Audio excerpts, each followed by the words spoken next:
नमस्कार दोस्तों, Shri Krishna coaching centre में आप सभी का स्वागत है।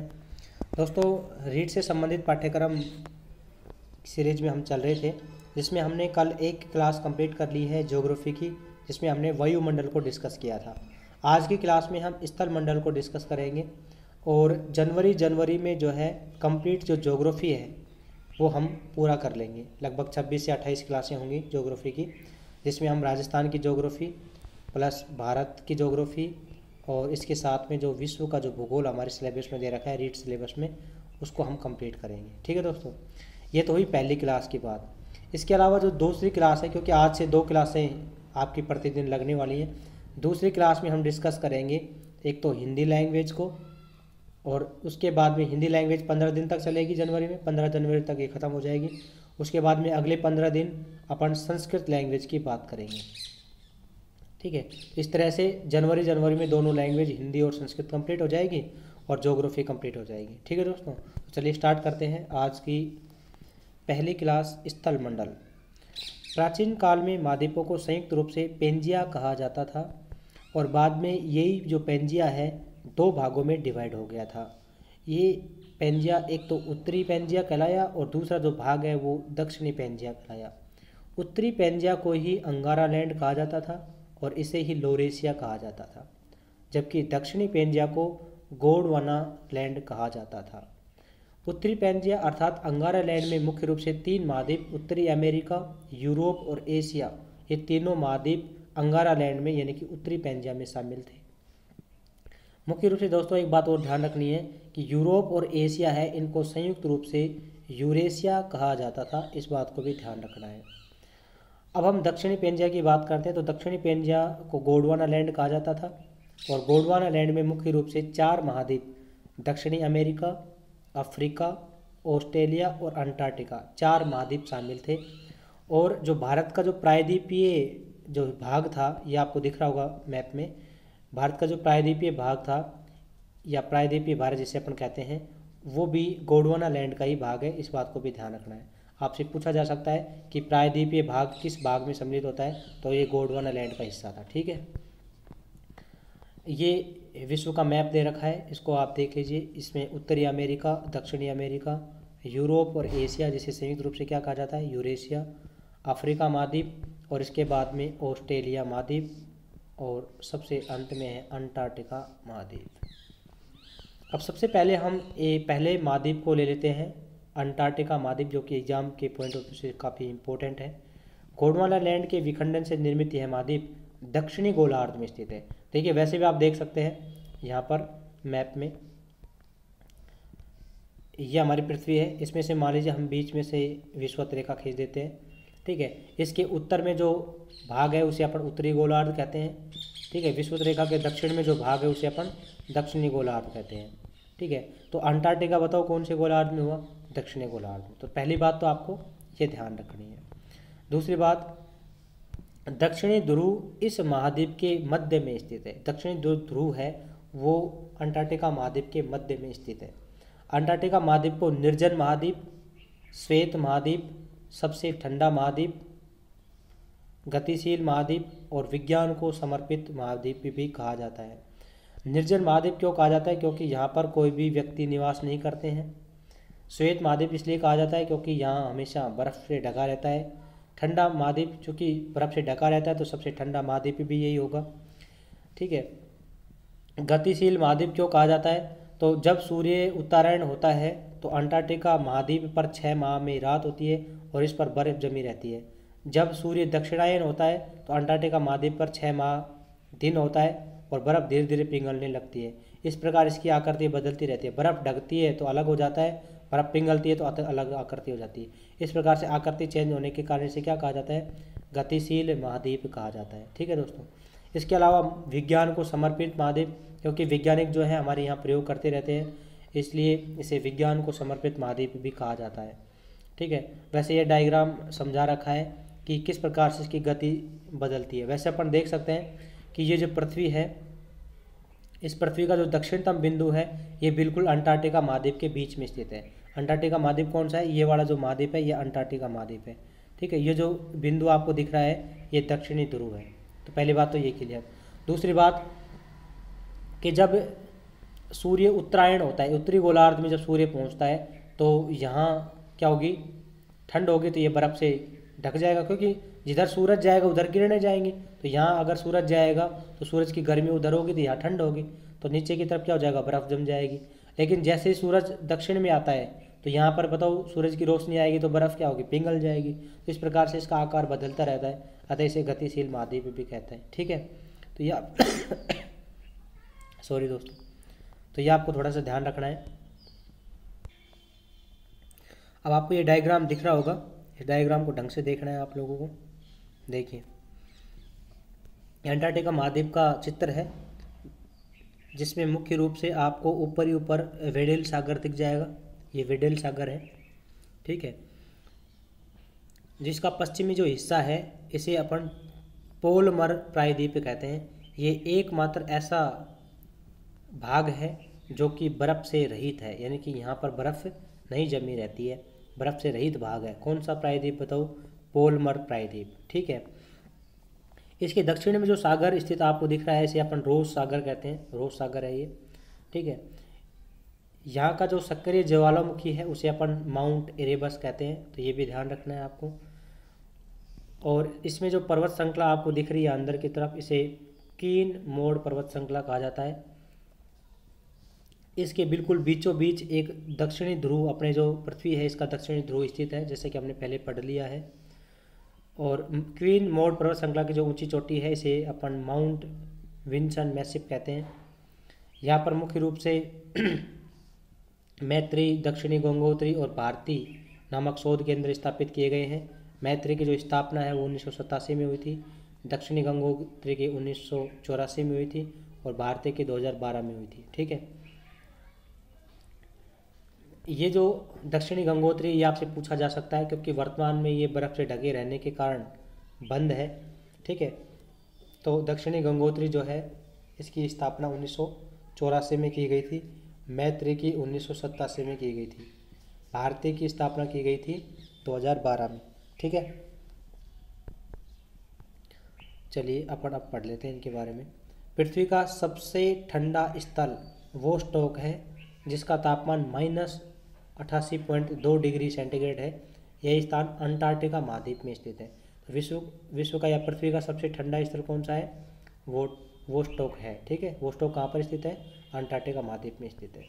विश्व का सबसे बड़ा हिमनद, जिसका नाम है लिम्बर्ट हिमनद, जो कि कहाँ पर स्थित है, अंटार्कटिका महाद्वीप पर स्थित है। हिमनद किसे कहते हैं, तो बर्फ़ का जो पहाड़ होता है जिसे अपन ग्लेशियर कहते हैं उसे ही हिमनद कहा जाता है। तो सबसे बड़ा जो ग्लेशियर है वो कौन सा है, लिम्बर्ट ग्लेशियर है। ठीक है, आगे हम बात करते हैं माउंट इरेबस। जैसे कि हम पढ़ चुके, माउंट इरेबस जो है वो एक ज्वालामुखी है, अंटार्कटिका महाद्वीप का एकमात्र सक्रिय ज्वालामुखी। अगर आपसे पूछा जाए तो आपको बताना है माउंट इरेबस। नोट लगा के लिख रखा है, इसे विश्व का सबसे दक्षिणतम सक्रिय ज्वालामुखी भी कहा जाता है। वैसे भी हो सकता है, देखिए विश्व का सबसे दक्षिणतम कौन ही है, अंटार्कटिका महाद्वीप है, तो अंटार्कटिका महाद्वीप में स्थित होने के कारण अपने आप ही ये विश्व का सबसे दक्षिणतम सक्रिय ज्वालामुखी बन जाएगा। ठीक है, जबकि अंटार्कटिका महाद्वीप का एकमात्र सक्रिय ज्वालामुखी है, इस बात को भी ध्यान रखना है। अंटार्कटिका पर भारत के 3 अनुसंधान केंद्र स्थापित हैं, जिसमें से प्रथम था दक्षिणी गंगोत्री, जिसकी स्थापना 1984 में की गई थी। वर्तमान में बर्फ़ से ढके जाने के कारण ये बंद है। उसके बाद में मैत्री की स्थापना की गई थी 1987 में, 3 साल बाद, 84 के बाद 87।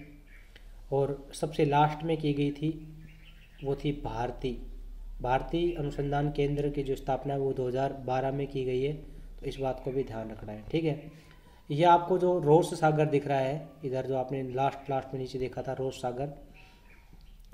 सागर के बारे में अपने को एक फैक्ट ध्यान रखना है कि रोस सागर जैव विविधता के लिए प्रसिद्ध है।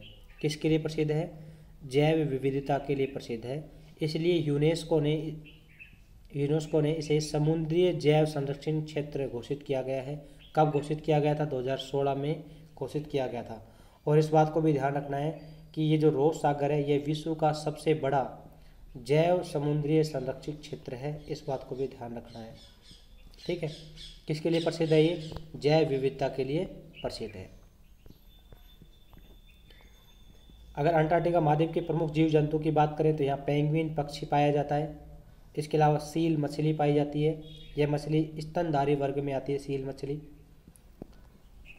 इसके अलावा क्रिल मछलियों के झुंड भी यहाँ पर पाए जाते हैं अंटार्कटिका महाद्वीप में। वनस्पति की यहाँ अगर बात करें हम, तो यहाँ पर लाइकेन वनस्पति पाई जाती है, जो मुख्य रूप से शैवाल व कवक के सह संबंध से बना होता है। कौन? लाइकेन। लाइकेन किससे निर्मित होता है? तो ये शैवाल और कवक के सह संबंध से स्थापित होता है। शैवाल क्या होते हैं? तो ये हरे रंग के होते हैं जो प्रकाश संश्लेषण करते हैं, शैवाल। और कवक क्या होते हैं? ये कवक जो होते हैं ये भूमि से ही पोषक तत्व प्राप्त करते हैं, ठीक है। तो लेकिन जो लाइकेन बना रहता है ये शैवाल और कवक दोनों के सह संबंध से बना रहता है, दोनों से मिलकर बना होता है। इसके अलावा यहाँ पर मॉस नाम की वनस्पति पाई जाती है और फर्न पाए जाते हैं, ठीक है। ये वनस्पति आपको ध्यान रखनी है, लाइकेन विशेष रूप से ध्यान रखना है। इसके अलावा हम बात करते हैं ऑस्ट्रेलिया महाद्वीप की। अंटार्कटिका महाद्वीप कंप्लीट है, ऑस्ट्रेलिया महाद्वीप की बात करते हैं। ऑस्ट्रेलिया महाद्वीप सबसे छोटा महाद्वीप है क्षेत्रफल की दृष्टि से। ऑस्ट्रेलिया चारों ओर से जल से घिरा होने के कारण इसे द्वीपीय महाद्वीप भी कहा जाता है। ऑस्ट्रेलिया का 2/3 भाग मरुस्थल होने के कारण इसे प्यासी भूमि का देश कहा जाता है। तो दोस्तों इसके उपनाम बिल्कुल आपको ध्यान रखने हैं। द्वीपीय महाद्वीप ऑस्ट्रेलिया को कहा जाता है, प्यासी भूमि का देश ऑस्ट्रेलिया को कहा जाता है। ऑस्ट्रेलिया महाद्वीप में केवल एक ही देश स्थित है जिसका नाम है ऑस्ट्रेलिया, जो कि 6 प्रांतों में विभाजित है। ऑस्ट्रेलिया की अगर राजनीतिक स्थिति की बात करें तो मुख्य रूप से ऑस्ट्रेलिया 6 भागों में डिवाइडेड है। देखिए, जिसमें से अपन इसको इस प्रकार से डिवाइड करते हैं। ये लीजिए, सबसे पहले क्वींसलैंड है, उसके बाद में न्यू साउथ वेल्स है और विक्टोरिया इस भाग में है। इसके अलावा दक्षिणी ऑस्ट्रेलिया है, पश्चिमी ऑस्ट्रेलिया है और उत्तरी ऑस्ट्रेलिया है, ठीक है। तो 1 नंबर पे क्वींसलैंड हो जाएगा, 2 नंबर पे साउथ वेल, 3 नंबर पे विक्टोरिया, 4 नंबर पे दक्षिणी ऑस्ट्रेलिया, 5 नंबर पे पश्चिमी ऑस्ट्रेलिया और 6 नंबर पे उत्तरी ऑस्ट्रेलिया। तो इस प्रकार से ऑस्ट्रेलिया महाद्वीप को मुख्य रूप से 6 भागों में डिवाइड किया गया है। अब हम बात करते हैं ऑस्ट्रेलिया में क्वींसलैंड की। तो क्वींसलैंड की जो राजधानी है वो है ब्रिस्बेन, मतलब इसके जो किनारे हैं ब्रिस्बेन जो है वो स्थित है। न्यू साउथ वेल्स की राजधानी सिडनी है। इसके अलावा कैनबरा, विक्टोरिया की राजधानी मेलबोर्न, दक्षिणी ऑस्ट्रेलिया की राजधानी एडिलेड, पश्चिमी ऑस्ट्रेलिया की राजधानी पर्थ और उत्तरी ऑस्ट्रेलिया की राजधानी डार्विन। इसके अलावा तस्मानिया जो द्वीप है वो भी यहाँ पर स्थित है ऑस्ट्रेलिया महाद्वीप के दक्षिण में, ठीक है। अब इनको याद कैसे करना है हम उनकी भी बात करते हैं। देखिए, ऑस्ट्रेलिया के जो प्रमुख शहर हैं वो किस प्रकार से याद करने हैं अपने को। BSc MA PhD, ये ध्यान रखना है, BSc MA PhD। देखिए, B से ब्रिस्बेन, S से सिडनी, S से सिडनी और C से कैनबरा, M से मेलबोर्न, S से एडिलेड, PH से बन जाएगा पर्थ और D से बन जाएगा डार्विन। तो मुख्य रूप से आपके इसे सात प्रमुख रूप से इसके देश हैं, 7 प्रमुख रूप से स्थान है इसके, वो भी ध्यान रखना है आप लोगों को, ये जो प्रमुख शहर है। अब देखो इनमें से कैसे याद रखेंगे इनको। ब्रिस्बेन की जो राजधानी है, ब्रिस्बेन जो है वो क्वींसलैंड की राजधानी है। सिडनी जो है वो न्यू साउथ वेल्स प्रांत की राजधानी है। कैनबरा संपूर्ण रूप से ऑस्ट्रेलिया की राजधानी है। मेलबोर्न विक्टोरिया प्रांत की राजधानी है। एडिलेड दक्षिणी ऑस्ट्रेलिया की राजधानी है। पर्थ पश्चिमी ऑस्ट्रेलिया की राजधानी है। डार्विन उत्तरी ऑस्ट्रेलिया प्रांत की राजधानी है,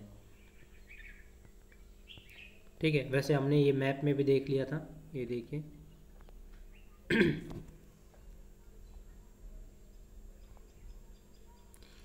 मुख्य रूप से ऑस्ट्रेलिया को 6 भागों में डिवाइड किया था हमने।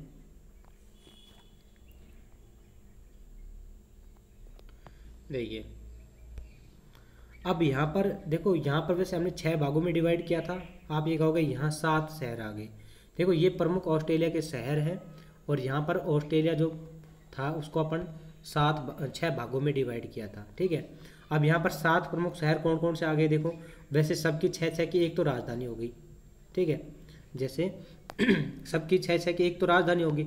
अब इसमें जो एक्स्ट्रा आया है वो आया है कैनबरा, ये एक्स्ट्रा आया है। देखो कैनबरा क्या है, तो कैनबरा संपूर्ण जो ऑस्ट्रेलिया है उसकी राजधानी है। देखिए सबसे इंपॉर्टेंट है ये, इसको मैं अंडरलाइन कर देता हूँ। बाकी 6 के 6 है। देखो BSC से ब्रिस्बेन और सिडनी बनाए, तो ब्रिस्बेन की क्वींसलैंड हो जाएगी, सिडनी न्यू साउथ वेल्स इसकी राजधानी हो जाएगी, कैनबरा संपूर्ण ऑस्ट्रेलिया की राजधानी हो जाएगी, मेलबोर्न विक्टोरिया की राजधानी हो जाएगी मेलबोर्न, और दक्षिणी ऑस्ट्रेलिया की एडलेड हो जाएगी, पश्चिमी की पर्थ हो जाएगी, और उत्तरी की क्या हो जाएगी, डार्विन हो जाएगी। ठीक है, तो ये ध्यान रखना है आपको। अब हम इसके बारे में, ये तो राजनीतिक विस्तार हुआ, अब हम ऑस्ट्रेलिया महाद्वीप की भौगोलिक स्थिति के बारे में बात करते हैं। देखिए ऑस्ट्रेलिया महाद्वीप की भौगोलिक स्थिति, तो सबसे पहले आपको ये ऑस्ट्रेलिया महाद्वीप ध्यान रखना है। इसमें आपको एक ग्रेट डिवाइडिंग रेंज ध्यान रखनी है, और इसकी जो सबसे ऊंची चोटी है वो माउंट कोसिस्को, ये भी ध्यान रखनी है। अब ऑस्ट्रेलिया के दक्षिण में है तस्मानिया और ऑस्ट्रेलिया के बीच में एक जल संधि है जिसे अपन बोस जल संधि कहते हैं। ठीक है, जो कि प्रशांत महासागर और तस्मान सागर को आपस में जोड़ती है, तो ये बोस जल संधि ध्यान रखनी है।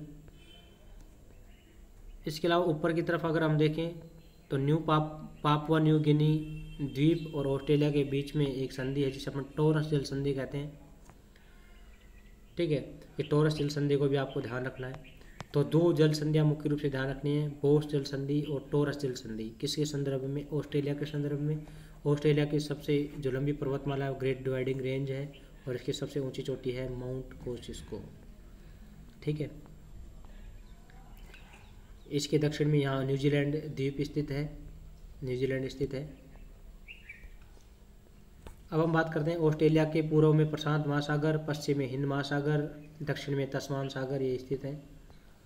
टॉरस जल संधि की बात करें तो टॉरस जल संधि पापुआ न्यू गिनी और ऑस्ट्रेलिया के मध्य में स्थित है टॉरस, और बोस जल संधि न्यूजीलैंड व ऑस्ट्रेलिया के मध्य में स्थित है। ऑस्ट्रेलिया की प्रमुख पर्वत श्रृंखलाएं की बात करें तो पहला ग्रेट डिवाइडिंग रेंज है, यह ऑस्ट्रेलिया की सबसे लंबी पर्वत श्रृंखला है और विश्व की चौथी सबसे लंबी नवीन पर्वत श्रृंखला है। नवीन वलित पर्वत श्रृंखलाएं भी होती है जिनकी ऊंचाई वर्तमान में भी बढ़ रही है। नवीन वलित पर्वत श्रृंखलाओं का लंबाई के अनुसार जो क्रम है वह एंडीज दक्षिण अमेरिका, रॉकीज उत्तरी अमेरिका, हिमालय एशिया और ग्रेट डिवाइडिंग रेंज चौथी ऑस्ट्रेलिया। ठीक है, तो पहले ध्यान रखना है आपको नवीन पर्वत श्रृंखलाओं में एंडीज दक्षिणी अमेरिका में, उसके बाद में रॉकीज देखना है उत्तरी अमेरिका में, हिमालय एशिया में, और ग्रेट डिवाइडिंग रेंज ऑस्ट्रेलिया की। आगे बात करते हैं ऑस्ट्रेलिया महाद्वीप की सबसे ऊंची चोटी। तो ऑस्ट्रेलिया महाद्वीप की सबसे ऊंची चोटी माउंट कोसिस्को है, जिसकी जो ऊंचाई है वो 2228 मीटर है। ऑस्ट्रेलिया महाद्वीप की प्रमुख नदियों की बात करें तो विक्टोरिया नदी मुख्य रूप से विक्टोरिया नदी, इसके अलावा कारपेंटिया की खाड़ी ये आपको दिख रही होगी ऊपर की तरफ, ये ग्रेट डिवाइडिंग रेंज है। यहाँ से 2 नदियाँ निकलती हैं, एक डार्लिंग नदी और इसी में आके दूसरी नदी मिलती है मुर्रे नदी। तो जिसमें सिडनी जो शहर है वो मुर्रे नदी के किनारे पर स्थित है। इसी ग्रेट डिवाइडिंग रेंज की जो सबसे ऊंची चोटी है माउंट कोसिस्को है। ठीक है, बाद में मर्रे डार्लिंग जो नदी है ये स्पेंसर की खाड़ी में जाके गिर जाती है। इसके अलावा स्वेन नदी है जिसके किनारे पर्थ शहर है, तो ये भी आपको ध्यान रखना है। मुख्य रूप से इसमें एक झील है ऑस्ट्रेलिया में जिसे अपन आयर झील कहते हैं, तो आयर झील को भी ध्यान में रखना है। अब इनके बारे में पढ़ लेते हैं एक एक करके। मुर्रे जो डार्लिंग नदी है यह ऑस्ट्रेलिया की सबसे बड़ी नदी है। मुर्रे डार्लिंग नदी यह ग्रेट डिवाइडिंग रेंज से निकलती है तथा दक्षिणी स्पेंसर की खाड़ी में गिर जाती है। मुर्रे तथा डार्लिंग नदियों के मध्य जलोढ़ मृदा से निर्मित रिवेरिना दोआब का निर्माण होता है, जो ऑस्ट्रेलिया का प्रमुख गेहूं उत्पादक क्षेत्र है। अब चूँकि यहाँ पर नदियों द्वारा मिट्टी लाई जाती है तो यहाँ जलोढ़ मिट्टी होती है, और जलोढ़ मिट्टी क्या होती है, फसलों के लिए उपजाऊ होती है, तो गेहूं के लिए तो उपजाऊ होती है, तो अतः ये गेहूं के लिए सबसे अधिक उत्पादक क्षेत्र ऑस्ट्रेलिया का है। मुर्रे नदी के तट पर सिडनी शहर स्थित है,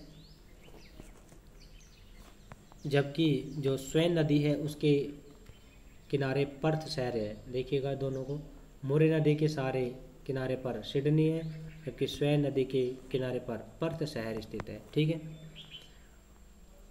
स्वेन नदी के किनारे पर शहर स्थित है। आयर झील, आयर झील ऑस्ट्रेलिया की सबसे बड़ी झील है। ऑस्ट्रेलिया की सबसे बड़ी झील कौन सी है? आयर झील है। ऑस्ट्रेलिया का सबसे निम्नतम बिंदु भी कौन सा है? आयर झील है। कैसे पानी की झील है? तो ये मीठे पानी की झील है, इस बात को भी ध्यान रखना है। ऑस्ट्रेलिया के प्रमुख मरुस्थल के बारे में बात करें तो पश्चिमी ऑस्ट्रेलिया में ग्रेट ऑस्ट्रेलिया मरुस्थल स्थित है। इस मरुस्थल का निर्माण ऑस्ट्रेलिया के पश्चिम तट पर स्थित पश्चिमी ऑस्ट्रेलियाई ठंडी जलधारा के कारण हुआ है। यह मरुस्थल निम्नलिखित मरुस्थल से मिलकर बना हुआ है। इसमें मुख्य रूप से ग्रेट विक्टोरिया मरुस्थल, ग्रेट सैंडी मरुस्थल, गिब्सन का मरुस्थल, सिम्पसन का मरुस्थल, स्टुअर्ट का मरुस्थल, ये सारे मरुस्थल मिलकर किसका निर्माण करते हैं? मुख्य रूप से ग्रेट ऑस्ट्रेलियाई मरुस्थल का निर्माण करते हैं। ऑस्ट्रेलिया में प्रमुख रूप से घास के मैदानों की बात करें तो ऑस्ट्रेलिया में शीतोष्ण कटिबंधीय घास के मैदानों को डाउन्स कहा जाता है। क्या कहा जाता है? डाउन्स कहा जाता है। कि मान लीजिए मकर रेखा है, मकर रेखा है, यहाँ पर मिलते हैं डाउन्स, तो ये कैसा भाग है? शीतोष्ण कटिबंधीय घास के मैदान है। अभी कैसे पता चलता है कि शीत कटिबंधीय या शीतोष्ण कटिबंधीय या उष्ण कटिबंधीय? तो देखिए मकर रेखा यहाँ से गुजर रही है, तो मकर रेखा गुजर रही है, यहाँ मान लीजिए सूरज है, कर्क रेखा पे होता है सूरज, सॉरी विषुवत रेखा पे सूरज होता है, ये विषुवत रेखा पे सूर्य है। ठीक है, इसको मैं अभी ऐसे करता हूँ, ये मान लीजिए मकर रेखा के ऊपर विषुवत रेखा है, इसके ऊपर कर्क रेखा है, तो यहाँ पर सूरज होता है। ठीक है, अब सूरज की किरणें जाएंगी मान लीजिए। ठीक है, अब ये जो इलाका होगा ये कैसा इलाका होगा? उष्ण होगा, उष्ण कटिबंधीय, क्योंकि सूरज की किरणें अधिक जा रही हैं, जबकि नीचे सूरज की किरणें कम पहुंच पा रही है, इसलिए कैसा होगा? शीत प्लस उष्ण, शीतोष्ण होगा। और उससे भी नीचे बहुत कम पहुंच रहे होंगे तो इसे अपन शीत कहते हैं। तो शीत और उष्ण के बीच का जो एरिया है इसे अपन शीतोष्ण कहते हैं। तो डाउन्स जो मैदान है ये मकर रेखा के आसपास हैं, मकर रेखा से नीचे हैं, अतः ये जो डाउन्स हैं ये शीतोष्ण कटिबंधीय घास के मैदान होंगे। ठीक है, चलिए आगे बात करते हैं। ग्रेट आर्टिसन बेसिन, पाताल तोड़ कुएं, इसे अपन कहते हैं उत्सुत कूप। ऑस्ट्रेलिया में सर्वाधिक लगभग 9000 उत्सुत कूपों की संख्या पाई जाती है, जिन्हें पाताल तोड़ कुएं भी कहा जाता है। ये आपको ऑस्ट्रेलिया महाद्वीप दिख रहा होगा कम्प्लीटली। ठीक है, ये ग्रेट डिवाइडिंग रेंज है, ये इसका ढलान है, और यहाँ पर जो कुएं पाए जाते हैं इसे अपन उत्सुत कुएं कहे जाते हैं, जिसे अपन पाताल तोड़ कुएं भी कहते हैं। ठीक है, अब इसमें आपको ध्यान देना है सबसे इम्पोर्टेंट ग्रेट बैरियर रीफ के बारे में। यह उत्तरी पूर्वी ऑस्ट्रेलिया में प्रशांत महासागर में प्रवाल भित्तियों द्वारा निर्मित एक दीवार दिखाई देती है। इसे ग्रेट बैरियर रीफ कहा जाता है, समुद्र का बगीचा भी कहा जाता है। ये किस साइड में है? तो उत्तरी पूर्वी ऑस्ट्रेलिया में है, इस बात को भी ध्यान रखना है। ऑस्ट्रेलिया के प्रमुख खनिज क्षेत्र में हम बात करें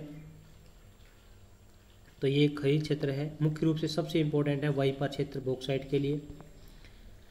ठीक है, ब्रोकन हिल्स जुड़वा खनिज के लिए प्रसिद्ध है, जिसमें सिस्सा जस्ता मुख्य रूप से होता है। एलिस स्प्रिंग, इसमें पेट्रोलियम के भंडार पाए जाते हैं। कालगुरली और कूलगारली ये सबसे इम्पोर्टेंट खाने हैं जो कि सोने के खाने हैं। मैरी कैथरीन और राम जंगल यूरेनियम के भंडार पाए गए यहाँ पर। उसके अलावा किम्बरले जो पठार है या रोक हैम्पटन है, इसमें कोयले के पठार पाए गए हैं। ठीक है, तो मुख्य रूप से ये खनिज क्षेत्र हैं, इनको भी ध्यान रखना है। सबसे जो इम्पोर्टेंट है वो है इसमें वाइपा क्षेत्र और कालगुरली और कूलगारली। वाइपा क्षेत्र कहाँ पर है? ऑस्ट्रेलिया में है, बॉक्साइट के भंडार के लिए प्रसिद्ध है। कालगुरली कूलगारली की खाने कहाँ पर है? ऑस्ट्रेलिया में है। किसकी खाने हैं? ये सोने की खाने हैं। ठीक है, जबकि मैरी कैथरीन और राम जंगल से यूरेनियम के भंडार पाए गए हैं, इस बात को भी ध्यान रखना है। ठीक है, चलिए वैसे पढ़ लेते हैं इनको अपन। वाइपा क्षेत्र बॉक्साइट के भंडार के लिए। बॉक्साइट ये एक एल्युमिनियम का अयस्क है, अर्थात बॉक्साइट से एल्युमिनियम निकाली जाती है। भूपृष्ठ पर सर्वाधिक पाए जाने वाले जो धातु है उसे एल्यूमिनियम के रूप में जाना जाता है। विश्व में एल्यूमिनियम के सर्वाधिक भंडार ऑस्ट्रेलिया में पाए जाते हैं, लेकिन विश्व में एल्यूमिनियम तथा बॉक्साइट का सर्वाधिक उत्पादन चाइना करता है। ठीक है, तो सर्वाधिक भंडार कहाँ पाए जाते हैं एल्यूमिनियम के, तो ऑस्ट्रेलिया में पाए जाते हैं। और जबकि जो सर्वाधिक बॉक्साइट जो है उत्पादन की अगर बात करें, प्रोडक्शन करता है चाइना। ब्रोकन हिल्स के बारे में हम जान चुके हैं कि सीसा जस्ता तथा चांदी के भंडार पाए जाते हैं। सीसा जस्ता को जुड़वा खनिज कहा जाता है। एलिस स्प्रिंग पेट्रोल के भंडार पाए जाते हैं। कालगुली कुलगाड़ी में सोने की खानें हैं। मेरी कैथरीन और राम जंगल यूरेनियम की खान के लिए प्रसिद्ध हैं। कहाँ पर है सारे स्थान, ये ऑस्ट्रेलिया महाद्वीप में है। यूरेनियम के विश्व में सर्वाधिक भंडार ऑस्ट्रेलिया में है, जबकि यूरेनियम का विश्व में सर्वाधिक उत्पादन कनाडा करता है। दोस्तों ऐसे ही फैक्ट सर्वाधिक पूछे जाते हैं, तो इनको आपको ध्यान में रखना है। विश्व में सर्वाधिक एल्यूमिनियम के भंडार कहाँ पर है, एल्यूमिनियम के भंडार ऑस्ट्रेलिया में है। और विश्व में सर्वाधिक यूरेनियम के भंडार कहाँ है, यूरेनियम के भंडार भी ऑस्ट्रेलिया में है। एल्यूमिनियम का उत्पादन कौन करता है, तो एल्यूमिनियम का उत्पादन करता है चाइना, जबकि यूरेनियम का जो उत्पादन करता है वो कौन करता है, सर्वाधिक उत्पादन वो करता है कनाडा। ठीक है, ऑस्ट्रेलिया में प्रमुख जीव जंतु की बात करें तो कंगारू ऑस्ट्रेलिया का राष्ट्रीय प्रतीक है। ऑस्ट्रेलिया का राष्ट्रीय प्रतीक कंगारू है।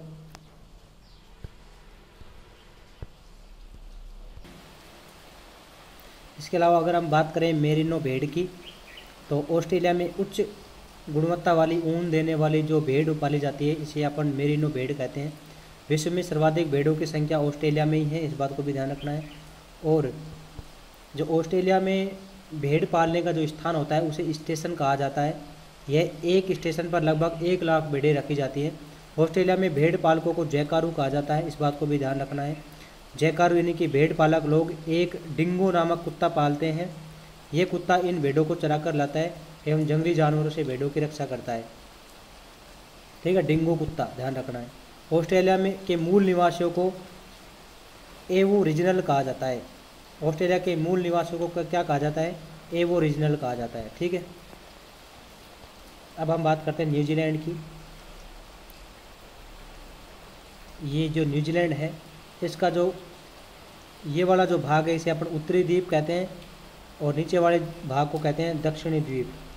उत्तरी द्वीप और दक्षिणी द्वीप के मध्य में एक जल संधि है जिसे अपन कुक जल संधि कहते हैं। क्या कहते हैं, कुक जल संधि। तो ये भी काफ़ी इम्पोर्टेंट है, ये भी ध्यान रखनी है आपको। न्यूजीलैंड के को पूर्व का ब्रिटेन कहा जाता है। न्यूजीलैंड तस्मान सागर के दक्षिण में स्थित है। न्यूजीलैंड के प्रमुख रूप से 2 द्वीप हैं, उत्तरी द्वीप, दक्षिणी द्वीप। कुक जल संधि उत्तरी द्वीप को दक्षिणी द्वीप से अलग करती है। उत्तरी द्वीप के उत्तरी भाग में ऑकलैंड शहर स्थित है, जो कि न्यूजीलैंड का सर्वाधिक जनसंख्या वाला शहर है। कौन सा शहर, ऑकलैंड, ये ध्यान रखना है आपको, सर्वाधिक जनसंख्या वाला शहर है। कौन से द्वीप पर स्थित है, उत्तरी द्वीप के उत्तरी क्षेत्र में, उत्तरी भाग में। ठीक है, इसके अलावा उत्तरी जो द्वीप है उसी में वेलिंगटन स्थित है, जो कि न्यूजीलैंड की राजधानी है। तथा विश्व की सबसे दक्षिणतम राजधानी पूछी जाए तो वेलिंगटन ही आपको बताना है।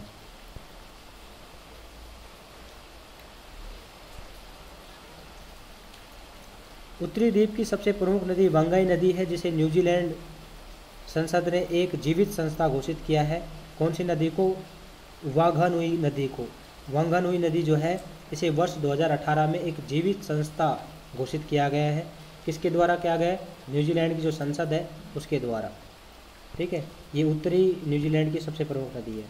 जिस प्रकार से ब्रिटेन की थेम्स नदी को साफ सुथरा बनाने के लिए ब्रिटेन में थेम्स नदी को एक जीवित संस्था घोषित किया गया था, यह नदी पहले इतनी प्रदूषित थी कि इसके आसपास स्थित जो ब्रिटेन की जो पार्लियामेंट है उनके लोगों को बैठना दुभर हो गया था।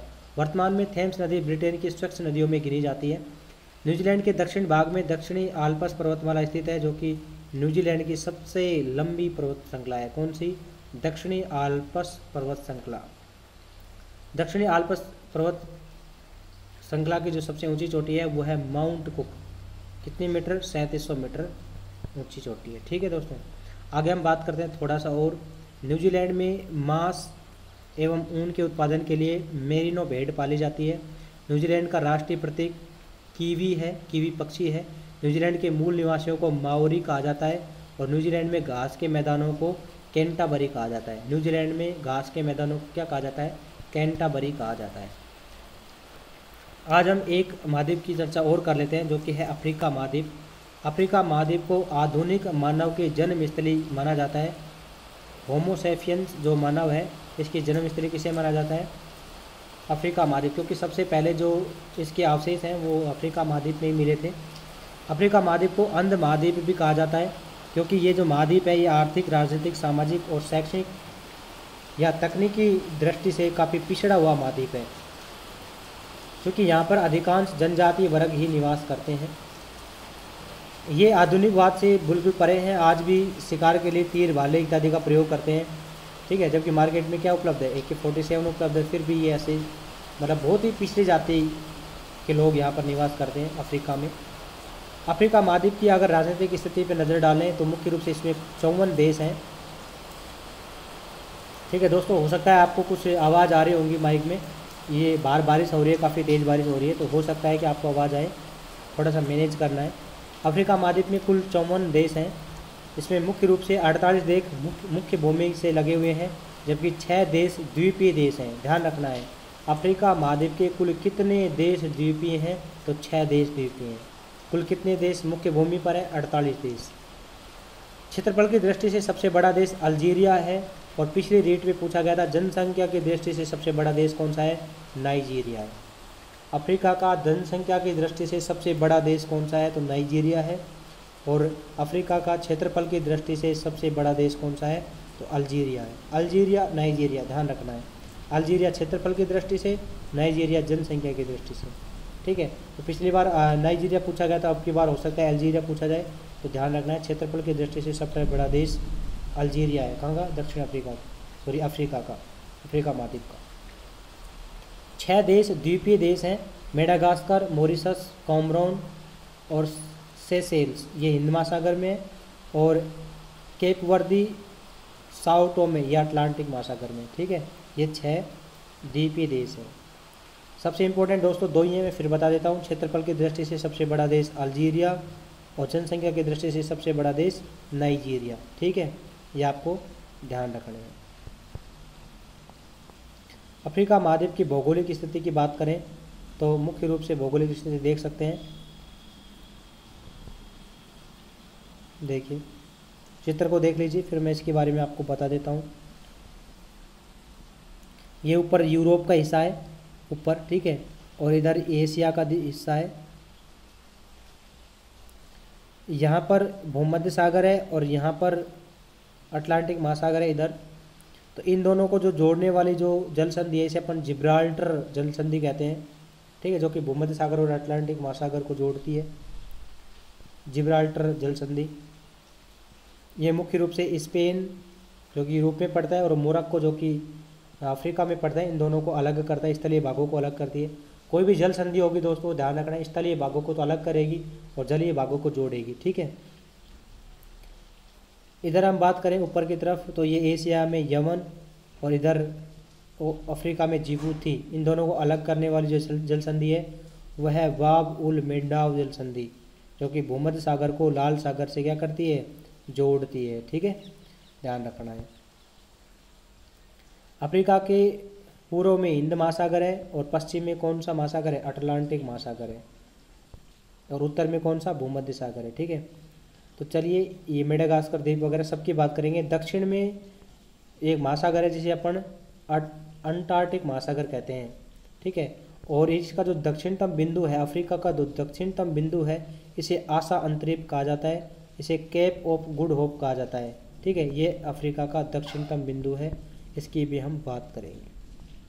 चलिए, अफ्रीका के पूर्व में हिंद महासागर, पश्चिम में अटलांटिक महासागर, दक्षिण में अंटार्कटिक महासागर तथा उत्तर में भूमध्य सागर स्थित है। अफ्रीका महाद्वीप के उत्तर पूर्व में लाल सागर स्थित है। बाबुल मेंडाव की जलसंधि है, ये जलसंधि अफ्रीका महाद्वीप के उत्तर पूर्व में स्थित है, जो कि यमन यानी कि एशिया को जिबूती अफ्रीका से अलग करती है और किस किस को जोड़ती है? भूमध्य सागर को लाल सागर से जोड़ती है। जिब्राल्टर जलसंधि अफ्रीका के उत्तर पश्चिम भाग में स्थित है।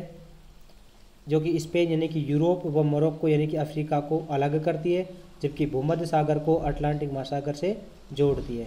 जिब्राल्टर जल संधि को भूमध्य सागर की कुंजी कहा जाता है, ठीक है, और इसे भूमध्य सागर का प्रवेश द्वार कहा जाता है। क्योंकि अगर जिब्राल्टर जल संधि अगर नहीं होगी तो देखिए भूमध्य सागर कहाँ है, ये भूमध्य सागर है। अगर मान लीजिए जिब्राल्टर जल संधि नहीं होती, यहाँ अगर स्थलीय भाग होता तो यहाँ पे जो भी नाविक जाते उसको अपन यहाँ से घूम के और फिर इधर से जाना पड़ता है इसको, ठीक है। तो एक तरीके से लोक लगा होता है, उसको तोड़ने का काम करती है जल संधि, ठीक है। अतः इसे क्या कहा जाता है, भूमध्य सागर की कुंजी कहा जाता है। चलिए आगे बढ़ते हैं अपन। अफ्रीका के दक्षिण बिंदु को आसा अंतरीप कहा जाता है। यह नाम सर्वप्रथम पुर्तगाली राजा किंग जॉन द्वितीय के द्वारा दिया गया था। इससे पहले बोर्थोलोमियो डियास के द्वारा इसे तूफानी अंतरीप नाम दिया गया था। दोस्तों काफ़ी लंबी कहानी है तो इसको मैं यहाँ से छोड़ देता हूँ थोड़ा सा, ठीक है।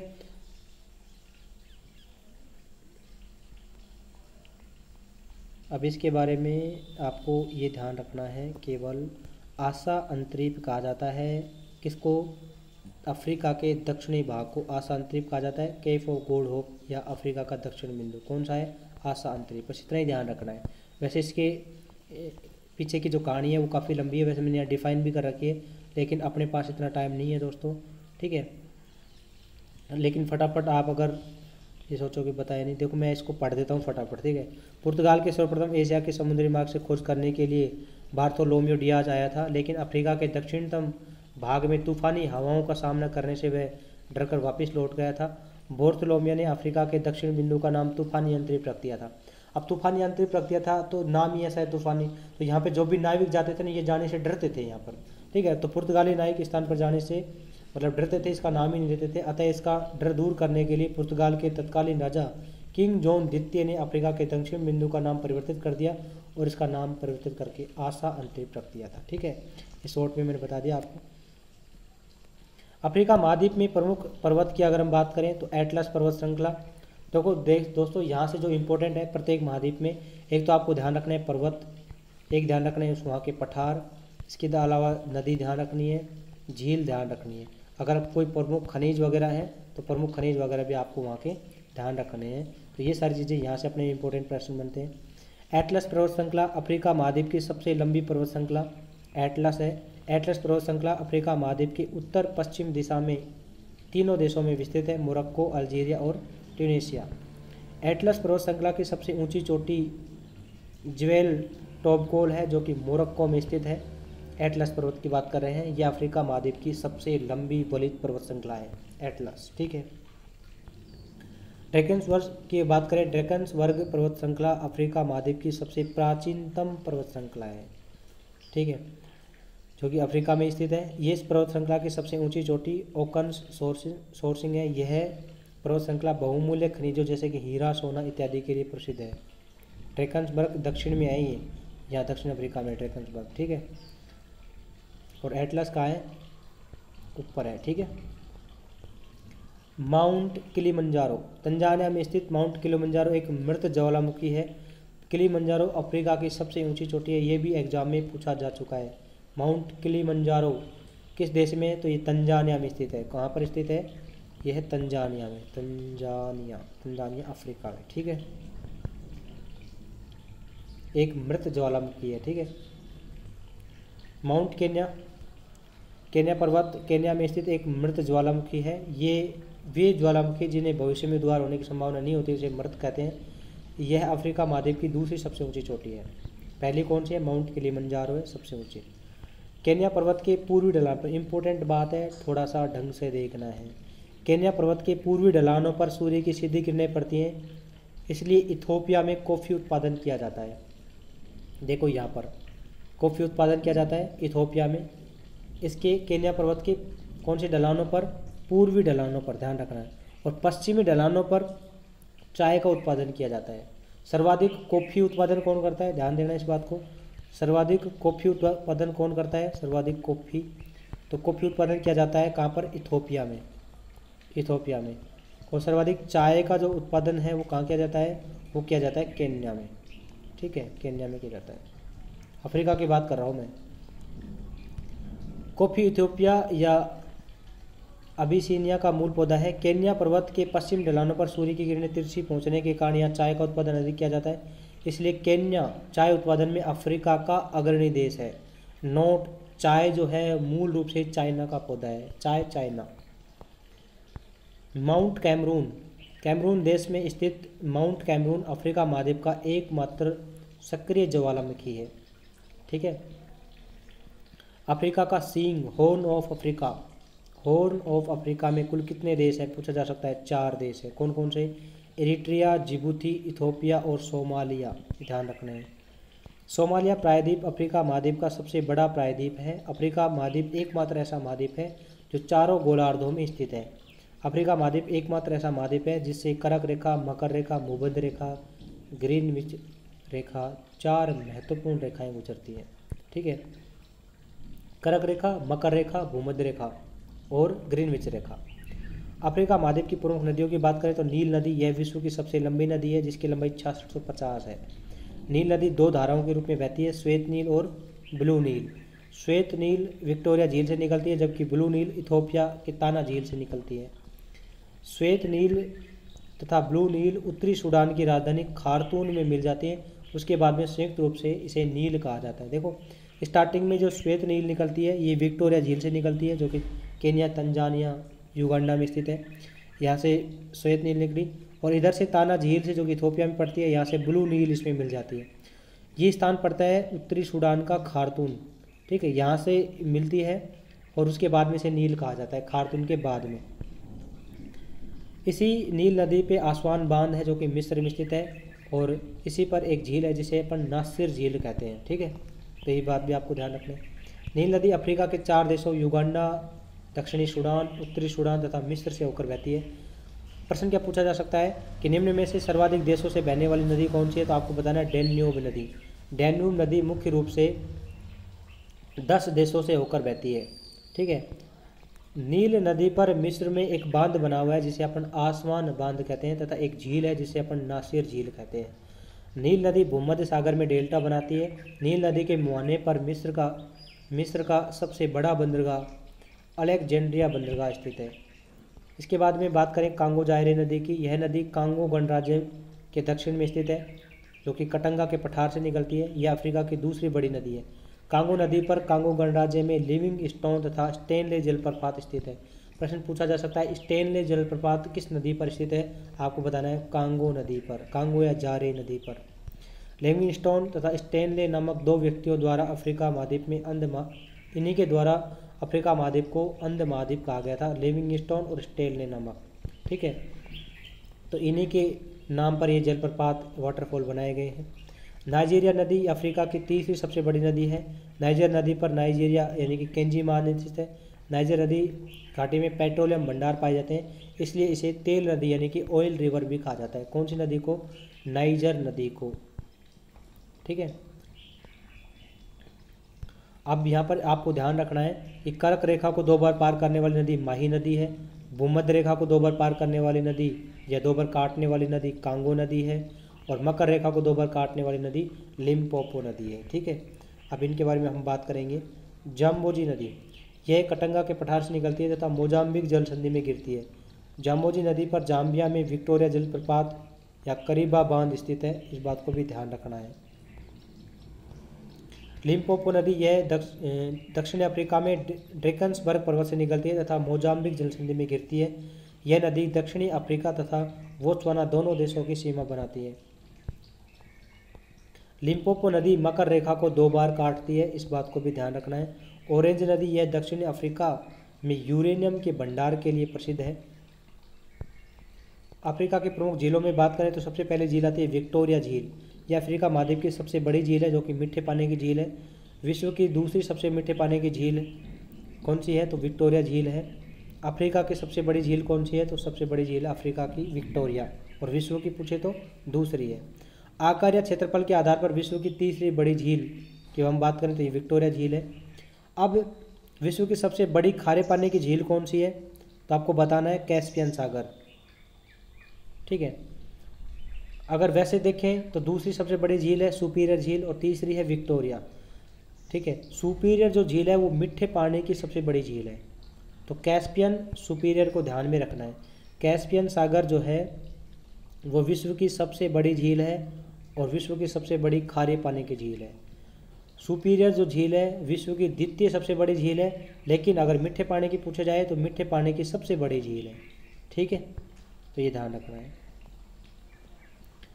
विक्टोरिया झील भूमध्य रेखा पर स्थित है। विक्टोरिया झील केन्या, तंजानिया, युगांडा तीनों देशों की सीमा पर स्थित है।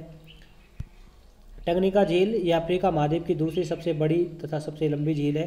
तंजानिया, मोजाम्बिक, जाम्बिया 3 देशों की सीमा पर स्थित है।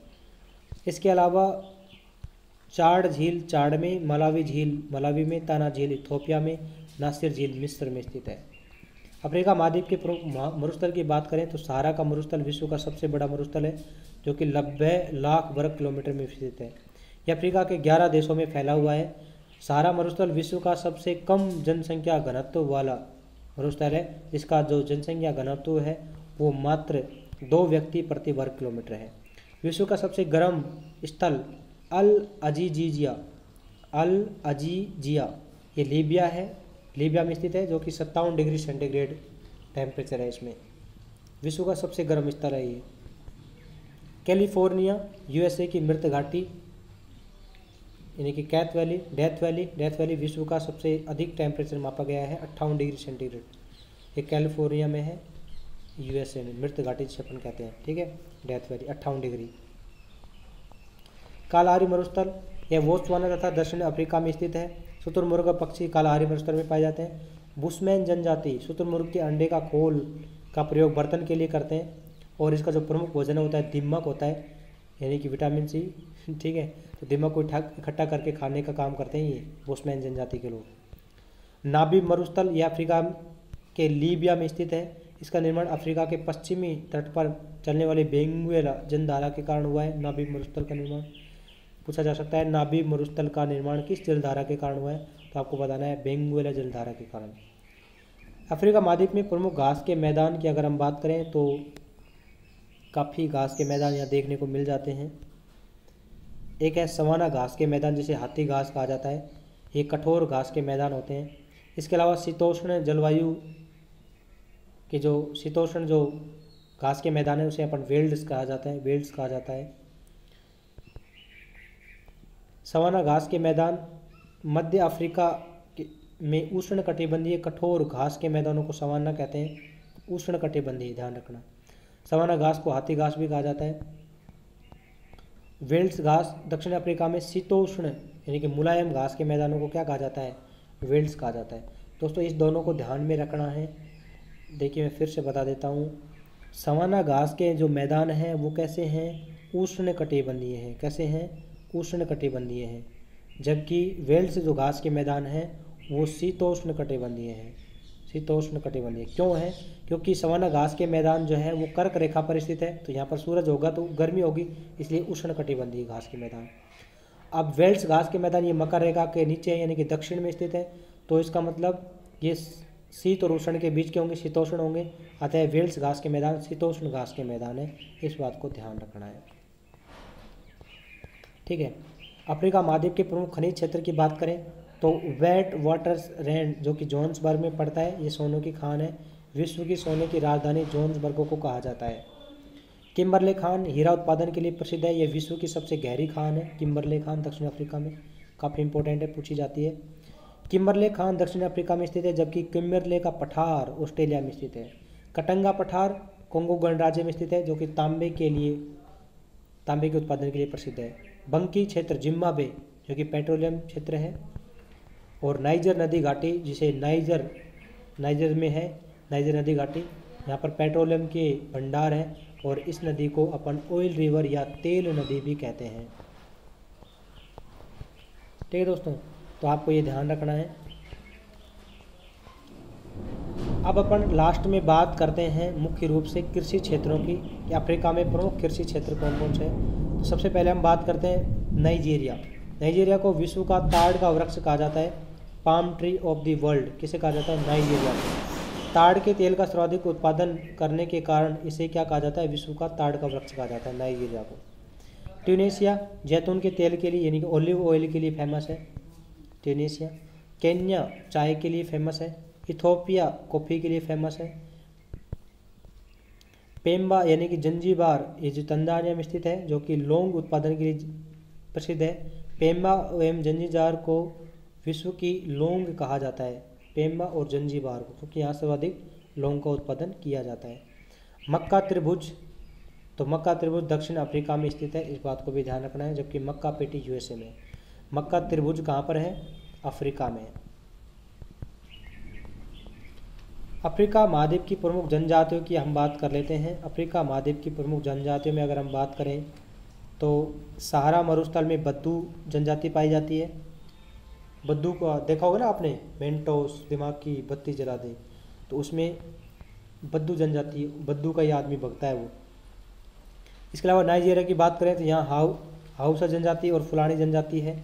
हाउसा एक कृषक जनजाति है, जबकि फुलानी एक पशुपालक जनजाति है। बद्दू आपको बहुत इंपॉर्टेंट है, ध्यान रखनी है, ठीक है। इसके अलावा पिग्मी जनजाति को भी ध्यान में रखना है, जो कि कोंगो गणराज्य में पाई जाती है, बंतू और पिग्मी जनजाति। इसके अलावा केन्या, तंजानिया, युगांडा में मसाई जनजाति पाई जाती है। बोत्सवाना में बुशमैन जनजाति पाई जाती है। बुशमैन जनजाति को ध्यान में रखना है। शुतुरमुर्ग के अंडे के जो खोल होता है उसको कटोरे के रूप में यूज करते हैं, और दीमक को एक तरह से भोजन के रूप में ये प्रयोग में लेते हैं। दक्षिण अफ्रीका में एक जुलू जनजाति पाई जाती है, उसको भी ध्यान में रखना है। इनके स्थान ध्यान रखना है, बुशमैन बोत्सवाना, तो ध्यान रह जाएगा, वैसे बुशमैन वैसे बोत्सवाना। जुलू दक्षिण अफ्रीका, पिग्मी कोंगो गणराज्य, हाउसा फुलानी नाइजीरिया, बद्दू सहारा मरुस्थल। दोस्तों ये सम्मिलित करने से संबंधित प्रश्न आ सकते हैं। मसाई जनजाति तंजानिया, युगांडा और केन्या में स्थित है। ठीक है दोस्तों, ये था आपका दक्षिण अफ्रीका तक का। आज हमने क्या क्या पढ़ लिया, तो आज मुख्य रूप से हमने सबसे पहले पढ़ा था अंटार्कटिका महाद्वीप, ठीक है। दूसरा हमने क्या पढ़ा था? दूसरा हमने पढ़ा था ऑस्ट्रेलिया महाद्वीप, और तीसरा हमने पढ़ लिया आज अफ्रीका महाद्वीप, ठीक है। मुख्य रूप से ये जो स्थल मंडल है इसको अपन 2 या 3 दिन में कंप्लीट करेंगे, ठीक है दोस्तों। आज की क्लास में आपको इतना ही पढ़ना है, कल अपन अलग से चर्चा करेंगे। मिलते हैं अगली क्लास में, तब तक के लिए धन्यवाद।